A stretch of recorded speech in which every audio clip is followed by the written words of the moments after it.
সকলকে স্বাগত রুবি আন্টির কিচেনে। সবাই কেমন আছেন? আশা করছি সবাই ভালো আছেন। আজকে বানিয়ে নেওয়া শুক্তোর রেসিপিটা আমি আপনাদের সাথে শেয়ার করলাম। শুক্তো বানানোর জন্য আমি কিছু সবজি আগে থেকেই কেটে নিলাম। এখানে আমি কলাই বড়ি নিয়ে নিলাম। বাকি যা আমি সবজি কেটে নিলাম সেগুলো হলো সজনে ডাঁটা, পেঁপে, আলু, কাঁচা কলা, করলা, বেগুন আর নিলাম শিম। এই সবজিগুলোকে কেটে ভালো করে আমি ধুয়ে নিয়েছি। সবজি কাটা হয়ে গেলে আমি একটি মিক্সিং বাটিতে একটা আলাদা পেস্ট বানিয়ে নেব। একটা মিক্সিং বাটিতে অল্প একটু আদা নিয়ে নিলাম আর দেব এক ছোট চামচ রাঁধুনি, এক ছোট চামচ পোস্তর দানা আর একদম সামান্য জল দিয়ে মিক্সিতে এটার একটা পেস্ট বানিয়ে নেব। তারপর গ্যাসে কড়াই বসিয়ে কড়াইটাকে একটু গরম হতে দিয়ে কড়াই গরম হয়ে গেলে সর্ষের তেল দিয়ে গরম করে কিছু কলাই বড়ি দিয়ে ভেজে নেব। কলাই বড়ি সহজেই বাজারে কিনতে পাওয়া যায়। কলাই বড়িটা লাল হওয়া অবধি ভেজে নেব, তবে খেয়াল রাখতে হবে যাতে পুড়ে না যায়। শুক্তো যা সাধারণত আমরা খাবারের শুরুতে মুখশুদ্ধি হিসেবে খেয়ে থাকি আর যে কোনো অনুষ্ঠান বাড়িতে শুক্তো প্রায় হয়েই থাকে। তবে এই শুক্তোর রেসিপিটা বানানোর জন্য আপনাদেরকে অনুষ্ঠান বাড়ির জন্য অপেক্ষা করতে হবে না বা রেস্তোরাঁয় যেতেও হবে না। ঘরে থাকা সামান্য মশলা দিয়ে খুবই হালকা, রেস্তোরাঁর থেকেও বেশ ভালো এই শুক্তোর রেসিপিটা আপনারা চটপট বানিয়ে নিতে পারবেন। কলাই বড়িটা ভাজা হয়ে গেলে তেল ঝরিয়ে একটি আলাদা পাত্রে তুলে নেব। তারপর ওই একই তেলে কেটে রাখা করলাটা দিয়ে দেবো। তারপর একদম সামান্য একটু নুন দিয়ে উল্টে পাল্টে ভেজে নেব। যতক্ষণ না একটা লাল রং চলে আসছে এটাকে উল্টে পাল্টে ভেজে নেব, তবে খেয়াল রাখতে হবে এটা যাতে বেশি পুড়ে না যায়। করলা স্বাস্থ্যের জন্য খুবই উপকার। করলা আমাদের শরীরে রোগ প্রতিরোধ ক্ষমতা বাড়ায়। স্বাদে তেতো হলেও শুক্তো খাবার সময় বেশ ভালোই লাগে আর অত তেতোর ভাবটাও থাকে না। করলাটা ভাজা হয়ে গেলে একটি আলাদা পাত্রে তুলে নেব। তারপর ওই একই তেলে বেগুনগুলোকে দিয়ে দেব। একই পদ্ধতিতে বেগুনটাকেও হালকা লাল হওয়া অবধি ভেজে নেব। অল্প একটু তেলে উল্টে পাল্টে নিয়ে তারপরে একদম সামান্য একটু নুন দিয়ে দেব। তারপরে ভালো করে লাল হওয়া অবধি ভেজে নেব। শুক্তো নিরামিষ হলেও স্বাদে দারুণ লাগে খেতে। এটি ওজন কমাতে ও পেটের সমস্যায় দারুণ উপকারী। তবে শুক্তোর এই রেসিপিটাতে আমি কোনো রকম দুধ বা নারকেল ব্যবহার করব না। দেখুন বেগুনটা দুদিক কি সুন্দর লাল ভাজা হয়ে গেছে। এবার আমি তেল ছড়িয়ে একটি আলাদা পাত্রে তুলে নিলাম। তারপর ওই একই তেলে আমি হাফ ছোট চামচ রাঁধুনি দিলাম। তারপর হাফ ছোট চামচ মেথির দানা দিলাম। তারপর দিলাম হাফ ছোট চামচ সর্ষের দানা। তারপর আমি একে একে কেটে রাখা সবজিগুলোকে দিয়ে দেব।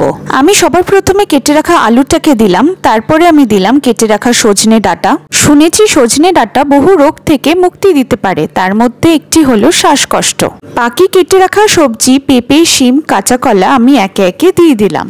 সবজিগুলো দেওয়া হয়ে গেলে একদম সামান্য হাফ ছোট চামচ নুন দিয়ে উল্টে পাল্টে কিছুক্ষণ মিশিয়ে নেব। গ্যাসে আঁচটা একদম মাঝারি থাকবে। শুক্তো বানানো খুবই সহজ আর বেশি মশলাও লাগে না। ঘরে থাকা সামান্য মশলা দিয়ে খুবই সুস্বাদু ভাবে বানিয়ে নেওয়া যায়। শুধু সঠিক পদ্ধতিতে বানিয়ে নিলেই ব্যাস তাহলেই হয়ে যায়। আচ্ছা, আমি এখানে এখন কোনো রকম মশলা দেব না। সবজিগুলো দেওয়ার পরেই হালকা হাতে কিছুক্ষণ উল্টে পাল্টে নেব। তারপর আমি কিছুক্ষণ ঢাকা দিয়ে দেব ভাপে হতে দেওয়ার জন্য। ওই ধরুন 1-2 মিনিটের মতন একটু রেখে দিলেই হবে। তারপর ঢাকা সরিয়ে আমি উল্টে পাল্টে নেব। তারপর দিয়ে দেব হাফ ছোট কাপের মতন জল। জলটা দিয়ে তারপরে ভালো করে সবজিগুলোকে মিশিয়ে নেব। মিশানো হয়ে গেলে তারপরে কিছুক্ষণ ঢাকা দিয়ে রেখে দেব। ওই 1 মিনিটের মতন একটু ঢাকা দিয়ে রেখে দিলেই হয়ে যাবে। ঢাকনাটা সরিয়ে দেখবেন জলটা ফুটছে। কিছুক্ষণ যেহেতু ঢাকনা দিয়ে রেখে দিয়েছিলাম বলে আবার একটু উল্টে পাল্টে নাড়িয়ে নেব। আমি এখনো অবধি কোনো মশলা দেইনি এখানে। সবজিগুলো একটু দেখে নিচ্ছি সেদ্ধ হয়েছে কিনা। যে কোনো একটা সবজিতে একটু ভাঙার চেষ্টা করলে যদি সহজেই ভেঙে যায় তার মানে সবজি সেদ্ধ হয়ে গেছে। এবার আমি মিক্সিতে বানিয়ে রাখা যে পেস্টটা ছিল সেটাকে দিয়ে দেব। তারপর উল্টে পাল্টে সবজিগুলোকে ভালো করে মিশিয়ে নেব। কিছুক্ষণ একটু উল্টে পাল্টে মেশানোর পরে আগে থেকে ভেজে তুলে রাখা সবজিগুলোকে একে একে দিয়ে দেব। আমি এখানে ভাজা বেগুন আর করলাটা দিয়ে দিলাম। দিয়ে একটু ভালো করে মিশিয়ে নেব বাকি সবজিগুলোর সাথে। মেশানো হয়ে গেলে কিছুক্ষণের জন্য আমি ঢাকা দিয়ে রেখে দেব। ওই ধরুন 1 মিনিটের মতন। তারপর ঢাকা সরিয়ে উল্টে পাল্টে নিয়ে ভেজে রাখা বড়িগুলোকে দিয়ে দেব। কলাই বড়িটা দিয়ে উল্টে পাল্টে মিশিয়ে নিলেই ব্যাস রেডি। গরমকালে খেয়ে বেশ আরাম পাওয়া যায় আর একদম বেশি মশলা ব্যবহার হয়নি। খুবই হালকা এবং লাইট ভাবে রান্নাটি করা হয়েছে যাতে ঘরে সবাই আনন্দের সাথে খেতে পারে। আমার এই শুক্তোর রেসিপিটা খেয়ে কেউ বলতেই পারেনি এটা রেস্তোরাঁর না এটা বাড়ির। পুরো যেন অনুষ্ঠান বাড়ির স্বাদটা চলে এসেছে। তবে হ্যাঁ, একটু একটু সময় নিয়ে আর একটু ধৈর্য নিয়ে বানাতে হবে। তাহলে আর দেরি না করে চটপট বাড়িতে বানিয়ে ফেলুন শুক্তো। আপনারা রেসিপিটা বানিয়ে অবশ্যই কমেন্টে জানাবেন কেমন হয়েছে খেতে। ভালো লাগলে সাবস্ক্রাইব করে দেবেন আর প্রিয়জনদের সাথে শেয়ার করে দেবেন। তবে হ্যাঁ, একটা কথা বলতে তো ভুলেই গেলাম, সাবস্ক্রাইব করার সাথে সাথে আপনারা বেল আইকনটাও প্রেস করে দেবেন। তাহলে ভিডিও আপলোডের সাথে সাথেই নোটিফিকেশনটা পেয়ে যাবেন আর আপনারা আমার রেসিপি দেখাটা মিসও করবেন না। খুব তাড়াতাড়ি আরেকটা ভিডিও নিয়ে চলে আসবো। ভালো থাকবেন।